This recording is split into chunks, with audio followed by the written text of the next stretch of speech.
Orang bodoh ini menghabiskan 20 juta untuk membeli seisi rumah mie instan dan air mineral. Kemudian dia menghabiskan 2 juta lagi untuk mengubah pintu depan menjadi pintu berlapis baja. Semua jendela diganti dengan kaca anti peluru. Semua orang mengira otak pemuda itu terkena tendangan keledai. Namun yang tidak diketahui orang adalah bahwa pemuda itu sebenarnya adalah seorang yang terlahir kembali dari masa depan. Dia jelas ingat bahwa dalam 7 hari lagi seluruh dunia akan mengalami hujan asam yang belum pernah terjadi sebelumnya. Semua orang yang terkena hujan asam tanpa terkecuali akan berubah menjadi zombie. Seluruh dunia seketika terperangkap dalam neraka bencana akhir yang tak berujung. Dan pemuda dari kehidupan sebelumnya berhasil bertahan hidup dengan cara yang kotor hingga akhirnya. Namun pada saat itu dia tiba-tiba mendengar suara ketukan pintu dari luar. Dia membuka pintu dan melihat, ternyata itu adalah pacarnya sendiri. Saat itu, pacarnya yang gemuk dan putih mengatakan kepada pemuda bahwa dia hampir mati kelaparan dan meminta pemuda untuk membukakan pintu dan memberinya sedikit makanan. Pemuda awalnya tidak ingin membukakan pintu untuknya, namun akhirnya tidak tahan dengan godaan. Akhirnya membuka pintu. Tidak disangka, saat dia membuka pintu, pewaris kaya muncul di belakang pacarnya. Pemuda belum sempat menutup pintu, langsung ditendang masuk ke dalam oleh pewaris kaya. Ternyata pacarnya sudah lama bersekongkol dengan pewaris kaya. Bersekongkol bersama, mereka datang kali ini untuk merampas barang-barang yang dipegang oleh pemuda.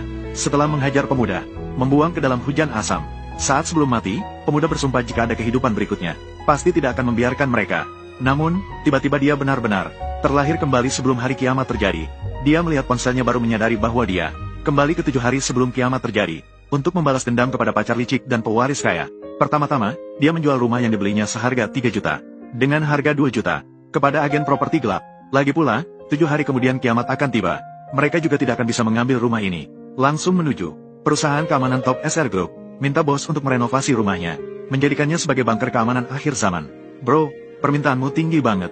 Semua dinding di rumah dan langit-langit harus diubah menjadi plat besi tebal 80 cm.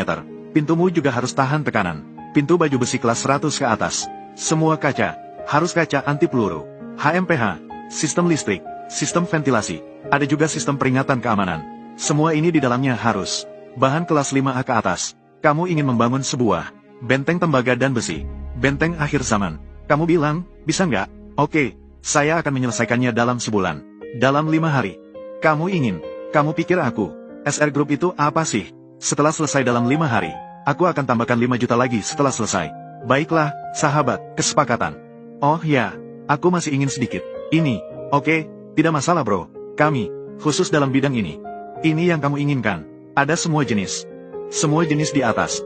Berikan saya 10 dari masing-masing. Tidak masalah. Masalah rumah sudah teratasi sekarang. Tapi sisa uangnya sudah tidak cukup menyimpan persediaan.